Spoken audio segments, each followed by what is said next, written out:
There's a shadow in my backyard, and it's learning to be me.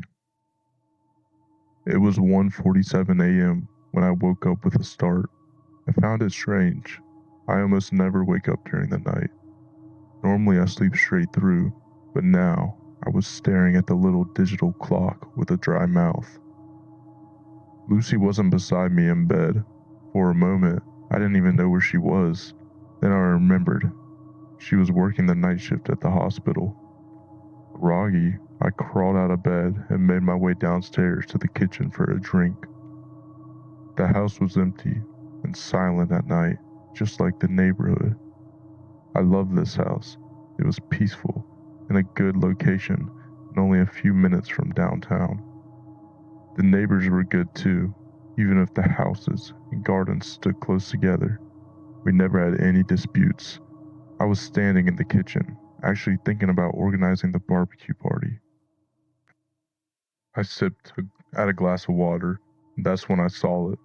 A black silhouette, barely visible in the night's darkness, yet it stood out against it.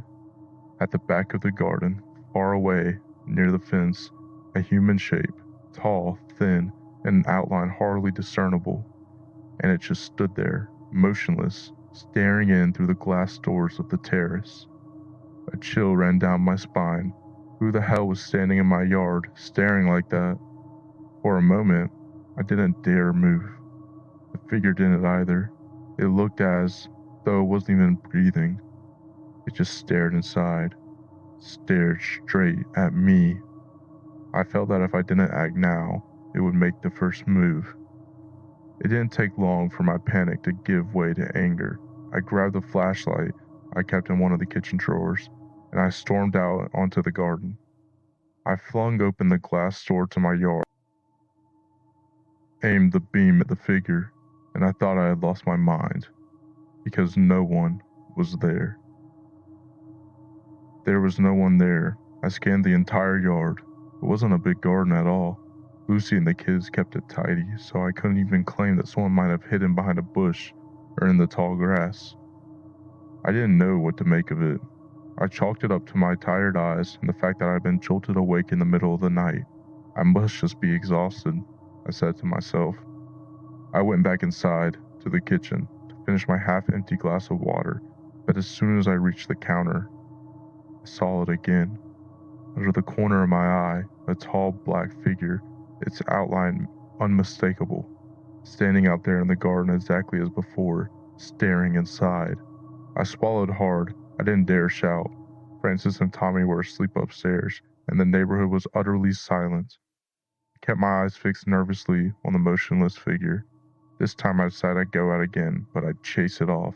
Whoever it was, I wasn't about to let someone terrorize me in my own home. I stomped back toward the rear garden door, never taking my eyes off the figure outside. I was almost at the door when I noticed something strange. The figure wasn't just standing still, its legs, they moved exactly as mine did.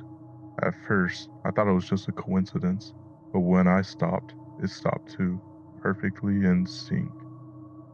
As if I was looking at my own reflection, only outside, in the dark. I panicked. I paced back and forth in the kitchen. Outside, the figure did the same. It stepped as I did. At first, I really thought it was some kind of reflection, but there was something wrong about its steps, as if it were only just learning how to walk. Sometimes clumsy even. Sometimes unsure where to put its feet. What the hell was that thing in my yard? Why was it imitating me? And more importantly, what did it want? I didn't know what to do. The only idea I had was to shine the flashlight at it again. But the moment I aimed the beam from inside the kitchen, there was nothing. Only the glare of the window reflected back at me. The garden was empty once more. I switched off the flashlight, and the figure was gone. Instantly, it vanished. Not even a silhouette at the far edge of the yard. It was as it seeped away into the darkness. For moments I stood frozen, terrified that it had truly gone, only hidden somewhere I couldn't see. I must have stayed there for half an hour, staring out through the kitchen window. I looked everywhere, but the figure was nowhere to be found. Since it was an early Thursday morning and I had to work the next day, I eventually went back upstairs I checked on the boys. They were both sound asleep. From the bedroom window, I kept watch over the backyard for a little while longer. But the figure never returned. In the end, I drifted off to sleep, though every nerve in me dreaded waking up to find it here again. All day, the night before, kept creeping back into my thoughts. Why had I woken up so startled? Who, or even what, had been in my backyard? I told Lucy about it in the afternoon, but she thought I was joking. She insisted that I must have been tired, or maybe that it was some sort of sleep paralysis, but deep down, I knew it was something else. Night came again. Lucy had to work early the next morning, so she had already gone to bed. I couldn't rest. The kids were asleep, and so I stood in the kitchen, just watching. Sometime around midnight, I dozed off on the couch. I woke up stiff and sore. The house was dark, lit only by the glow of the television. Groggy, I stumbled into the kitchen for a drink of water. That is when I remembered why I stayed up so late in the first place. It was there, again, in the yard. The black, human-shaped shadow, watching. Suspicious, I stared back at it. I pressed closer to the window, trying to make out what it was, but it didn't move. It just stood there, tall and thin, a black silhouette. Then an idea flashed in my mind. I rushed to grab my phone from the couch and sprinted back to the kitchen. I snapped a picture, but in the night's darkness, hardly anything showed. Maybe there was a figure on the screen, or maybe it was just some artifact of the grainy shot. But as I held up my phone and took photos of the shadow, it began copying me, clumsily, as if it didn't even really have proper fingers. It lifted its arm, but the wrist bent wrong, the fingers more like a long, brittle stick. It pretended to take a picture too, though its hand moved in a way that it looked like it might snap in half. I stared out the kitchen window again, nerves tight as wire. The black figure didn't move, it just kept watching our windows. Then suddenly, it began to shift. But this time, it wasn't mimicking me. It moved as if it were searching for someone, glancing around in those jerky, clumsy motions. What the hell was it doing, I thought to myself. Then, just suddenly, it froze again. "Gordon, what are you doing?" Lucy's voice whispered behind me. My heart nearly gave out. I hadn't even noticed her. I'd been completely consumed, lost in watching the figure in the yard. "What?" I stammered startledly. "What are you doing, Gordon?" she hissed irritably. "It's 3 in the morning and you're standing here staring out the kitchen window. What the hell are you doing?" she said. "Come look," I said quickly, almost excited. Lucy walked over beside me. She had been heading for coffee machine anyways, but at least now she peered out the window into the dark. At first, she just rolled her eyes, but the moment she saw it, the color drained from her face. She stepped back, as if the glass could no longer protect her from the night. I could tell she saw it too. The figure in our backyard terrified her as much as it did me. "What the fuck is that, Gordon?" she whispered, panic creeping into her voice. I just shook my head. I didn't know what we were looking at. Was it even human? Or was it something else entirely? Something not of this world? "Gordon, call the police," Lucy said, pale as a ghost. "And what am I supposed to tell them, Lucy?" I snapped back nervously. "That there's a shadow in my backyard?" She glared at me, furious even. I knew that look. If I pushed her further, she'd be far scarier than the thing standing outside. Lucy was the one who finally called the police. She didn't give it much time to react, but I understood. She was nervous and scared. Meanwhile, I kept my eyes fixed on the figure while Lucy spoke on the phone. The black shadow didn't move, or rather, it just copied Lucy as she talked. As I watched, I noticed it was getting better at it, mimicking her gestures more smoothly, almost naturally. "In a few moments, they'll be here." "What is that thing doing?" Lucy whispered, stepping up beside me. "It's copying you," I said flatly. While you were on the phone, now it's just staring. This thing gives me the chills, Gordon, Lucy said, gripping my arm. I feel so damn unsafe, and I'm scared for the kids. The boys are fine, I answered calmly. I already checked on them. We didn't move from the kitchen window. We just stood there, staring out, until Lucy finally noticed the flash of police headlights outside her house. 2 officers arrived. Lucy went upstairs to the kids. I only looked away from the shadow long enough to let them in, but when we returned to the kitchen, it was gone. The yard was dark and empty.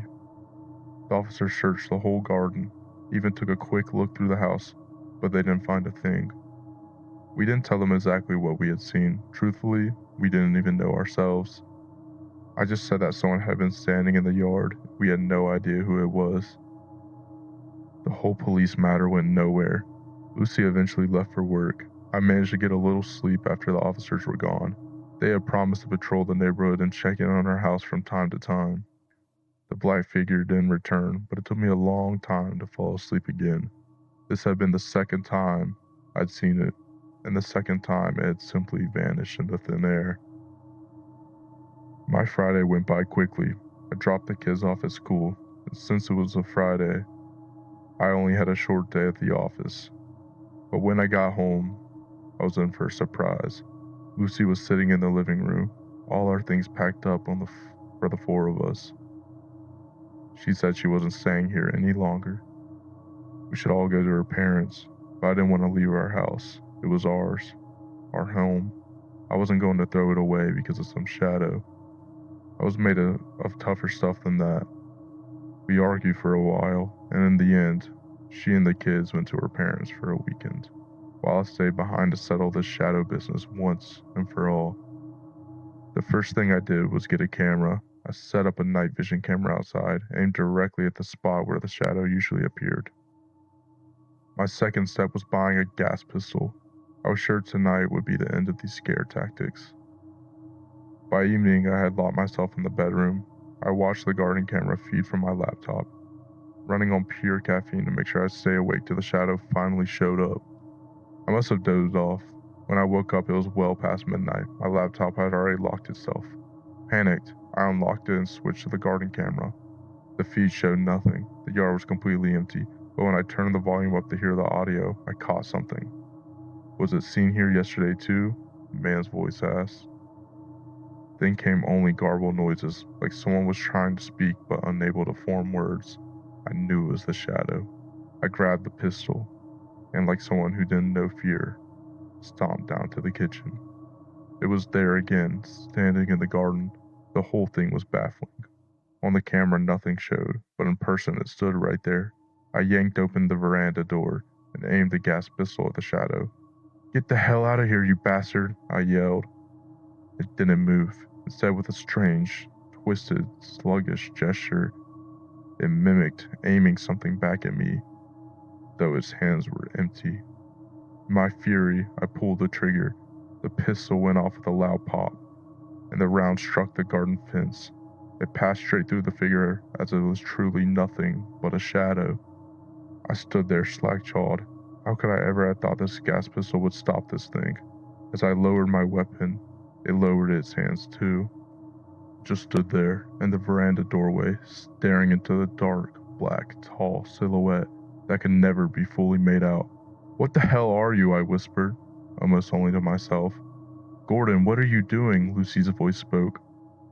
But Lucy, she wasn't there.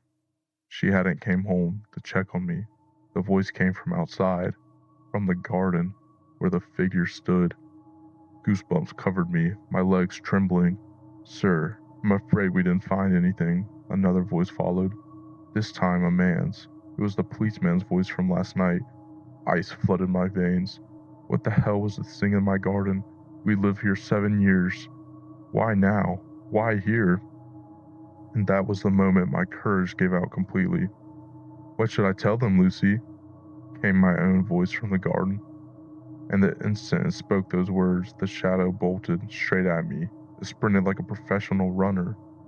Terrified, I dashed back into the kitchen, snatched the car keys from the nightstand, and ran out the front door. Behind me, I heard pounding footsteps gaining on me. and over my own voice repeating, "What should I tell them, Lucy?" I flew out the house, straight to my car.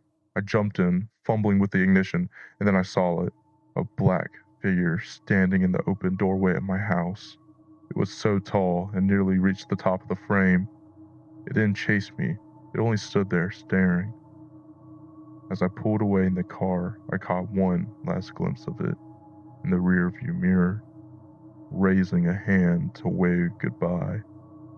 First stiff and jerky, as if it couldn't move its arms properly, then suddenly smooth, like the wave of an old friend.